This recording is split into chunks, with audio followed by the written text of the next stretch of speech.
नमस्कार, स्वागत है आपका आदिशक्ति परिवार में। आज हम आपको इस संसार की समस्त चेतना शक्ति की स्वामिनी भगवती देवी सरस्वती की साधना लेकर के आए हैं। ये साधना कोई भी कर सकता है, स्त्री, पुरुष, बच्चे। और हमारी जो साधनाएं हैं वो 18 वर्ष से ऊपर के ही बच्चों को हम दिया करते हैं। लेकिन ये जो माता सरस्वती की साधना है, इस साधना को कोई भी 7 वर्ष से ऊपर का बच्चा अपने माता पिता की देखरेख में कर सकता है। ये मंत्र बहुत ही अच्छा मंत्र है, सात्विक मंत्र है। और जो लोग इस साधना को करना चाहते हैं उन्हें इससे बहुत सारे फायदे भी होते हैं। देवी सरस्वती इस संसार की चेतना शक्ति है, या यूं कहें कि माता भगवती सरस्वती संसार की समस्त चेतना शक्ति की स्वामिनी है। वैसे सरस्वती मैया को कई नामों से जाना जाता है, उसके कई स्वरूप हैं। बहुत सारे साधक साधिकाएं उनकी साधना करके लाभ प्राप्त करते हैं। हमने देवी सरस्वती के और भी कुछ स्वरूपों की साधना अपने YouTube चैनल पर आप सभी लोगों के लिए दी है, जैसे नील सरस्वती साधना। ये साधना जिन जिन लोगों ने की है उन्हें बहुत सारे लाभ मिले हैं और काफी लोगों को अच्छे और प्रतिष्ठित पद भी प्राप्त हुए हैं। हमारे यहाँ पर सरस्वती कवच, सरस्वती ताबीज, नील सरस्वती कवच और नील सरस्वती महाकवच का भी निर्माण किया जाता है। आप अपने बच्चों की पढ़ाई लिखाई देख रेख के लिए नील सरस्वती कवच या तावीज या महाकवच मंगा सकते हैं। आइए बात करते हैं इस समस्त संसार की चेतना शक्ति की स्वामिनी भगवती नील सरस्वती साधना की। ये जो मंत्र है बहुत छोटा सा मंत्र है। कोई भी 7 वर्ष से ऊपर का बच्चा अपने माता पिता की देखरेख में कर सकता है, और कोई भी स्त्री पुरुष चाहे वो किसी भी आयु वर्ग का हो इस साधना को कर सकता है। जो लोग मानसिक तनाव महसूस करते हैं, जिनकी याददाश्त कमजोर हो रही है, जिनके बच्चे पढ़ाई में अच्छे नहीं हैं, कुछ अच्छा नहीं कर पाते हैं, और किसी को यदि पढ़ा लिखा हुआ या पढ़ाई किया हुआ याद नहीं रहता है तो वो इस साधना को जाप कर सकते हैं। यदि आपके बच्चे छोटे हैं, साधना नहीं कर पाएंगे, तो मात्र आप उनको ये मंत्र जाप भी करवा सकती हैं। प्रतिदिन 1 या 3 माला करवाई जा सकती है। मंत्र जाप इसे हम कहते हैं। यदि इस साधना को आप साधना के तौर पर करें तो निश्चित ही आपको वाक सिद्धि तो प्राप्त होती ही है। आप में एक ऐसी चेतना शक्ति का संचार होता है कि आपने जो भी कहीं कुछ सुना है, पढ़ा है, देखा है, लिखा है, वो आप कभी भी नहीं भूलते हैं। आपकी बुद्धि में वो इस तरह से स्टोर हो जाता है कि आपसे कभी भी किसी भी समय पूछा जाए तो आप उस घटना को, उस पढ़ी हुई या लिखी हुई लाइन को या वस्तु को या किताब को या किसी बात को एज इट इज यानी उसी तरह से ही बता देते हैं। इस साधना का ये फायदा भी है कि बच्चों की बुद्धि प्रखर होती है, पढ़ाई में वो अच्छा करते हैं, और जिन लोगों की याददाश्त कमजोर हो रही है उनकी बुद्धि में भी इस साधना से काफी अच्छा प्रभाव देखा गया है। उनमें चेतना शक्ति का संचार भी होता है, बुद्धि प्रखर होती है।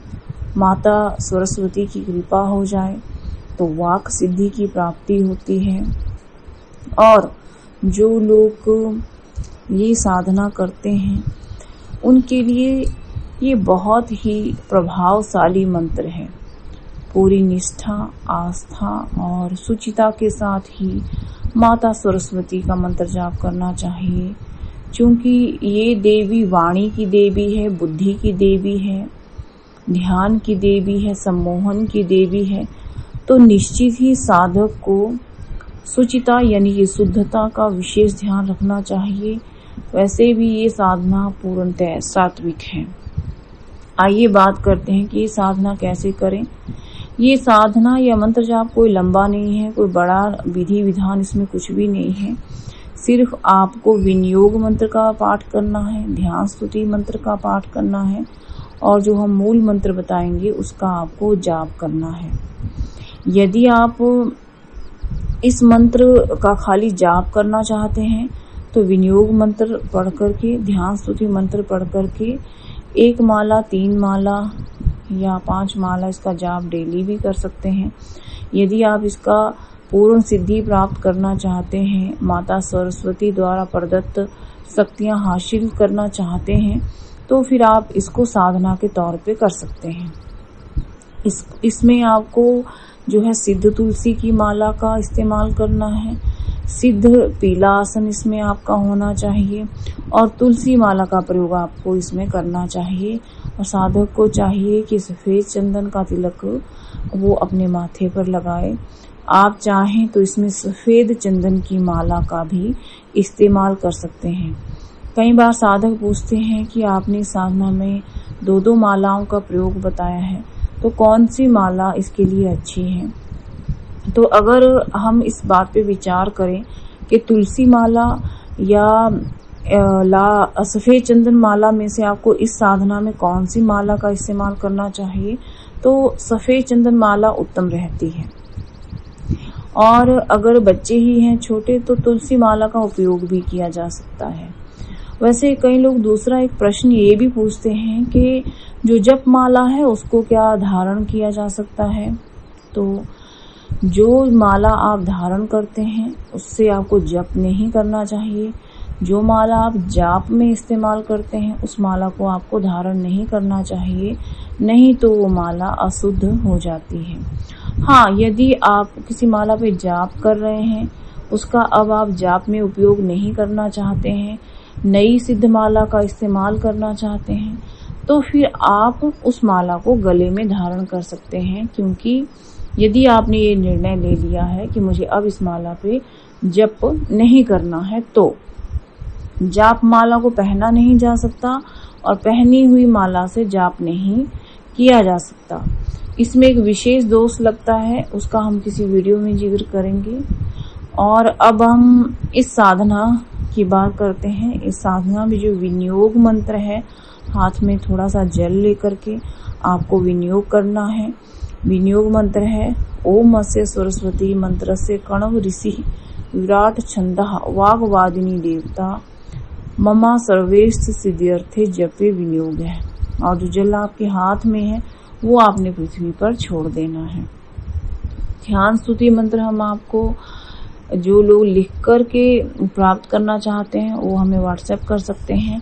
जब आप लोग इस साधना की दीक्षा ग्रहण करेंगे या अपने बच्चों को इस साधना को दीक्षा ग्रहण करवाएंगे तो आपको विनियोग मंत्र और इस साधना का विशेष रूप से ध्यान मंत्र वो आप सभी को लिखित रूप में व्हाट्सएप पे भेज दिया जाएगा। जो मूल मंत्र रहेगा वो भी आपको लिखित रूप में व्हाट्सएप पे भेज दिया जाएगा। क्योंकि देखिए कई लोग क्या करते हैं कि विनियोग मंत्र, ध्यान स्तुति मंत्र मात्र वीडियो में सुनते हैं, क्योंकि कई बार स्पष्ट उच्चारण नहीं रहता है। लोग कई बार स्पष्ट उच्चारण सुन नहीं पाते हैं, ठीक से लिख नहीं पाते हैं और वो गलत मंत्रों का ही जाप करते हैं। इससे जो आप साधना करते हैं वो व्यर्थ जाती है। आप जब इतना अपना फोर्स लगाएंगे, इतनी शक्ति लगाएंगे, इतना समय भी जब आप साधना में देंगे, तो आपको चाहिए कि आप गुरु दीक्षा ले लें। चाहे आप यहाँ से लें, चाहे कहीं और से लें।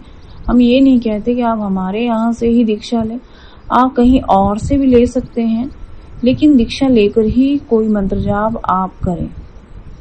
अब जो मंत्र मैं आपको बता रही हूँ वो इस साधना का मूल मंत्र है। इस मंत्र को बताने के बाद मैं आपको बताऊंगी कि आपने कैसे इसका जाप करना है। मंत्र है वद वद वाक वादिनी स्वाहा, वद वद वाग वादिनी स्वाहा। ये मंत्र है, 2 बार मैंने आपको मंत्र बोल के बताया है। अब अगर आप इसका मंत्र जाप कर रहे हैं खाली, तो आप 1 माला, 3 माला, 5 माला अपने बच्चों से करवा सकती हैं, ताकि वो इजीली इसको कर पाए। यदि आप साधना करवाना चाहते हैं या करना चाहते हैं, तो विनियोग मंत्र, ध्यान स्तुति मंत्र, मूल मंत्र और मूल मंत्र की आपको 41 माला डेली करनी चाहिए 41 दिन तक, और 41वें दिन आपको हवन कर लेना चाहिए, इस साधना का दशांश हवन। ये निश्चित ही है कि माता सरस्वती की कृपा यदि आपके ऊपर हो जाती है तो आपको वाक सिद्धि प्राप्त होती है। जो आप कह देंगे वो किसी दूसरे व्यक्ति के साथ निश्चित ही घटित होगा। अच्छा कहेंगे तो अच्छा घटित होगा, बुरा कहेंगे तो बुरा घटित होगा। ये ज्यादा अच्छा रहे कि आप किसी को आशीर्वाद दें, शुभ शुभ अपने मुंह से बोलें, अच्छी अच्छी बातें करें, क्योंकि अगर जगत का भला होगा तो जगत के कल्याण में ही आप सभी का कल्याण छुपा होता है। और दूसरी बात, यदि मंदबुद्धि है, कोई पढ़ा लिखा याद नहीं रहता है, माता सरस्वती की कृपा आप पे हो जाती है, चेतना शक्ति का संचार भी होता है। माता भगवती सरस्वती वैसे भी ऐसी देवी है जिससे अनेकों प्रकार की सिद्धियां भी प्राप्त होती हैं। ऐसी ऐसी सिद्धियां इस मंत्र से आपको प्राप्त हो जाएंगी जिसकी आपने कभी कल्पना भी नहीं की होगी। इस साधना के नियम जान लीजिए, वही नियम है जो अन्य साधनाओं में होते हैं। ब्रह्मचर्य का पालन करना है, नियमित योग का अभ्यास करना है, कुविचार दुविचार मन में नहीं आने चाहिए। विशेष रूप से आप चाहते हैं कि आपको मात्र 41 दिन में इस साधना में सिद्धि प्राप्त हो और वाक शक्ति प्राप्त हो, तो आपको भूमि शयन करना चाहिए। 14 दिनों तक मौन व्रत धारण करेंगे तो निश्चित ही आपको वाक सिद्धि भी प्राप्ति हो जाएगी। अगर आप सभी को यह वीडियो अच्छा लगा हो तो आप लाइक और शेयर कीजिए। धन्यवाद।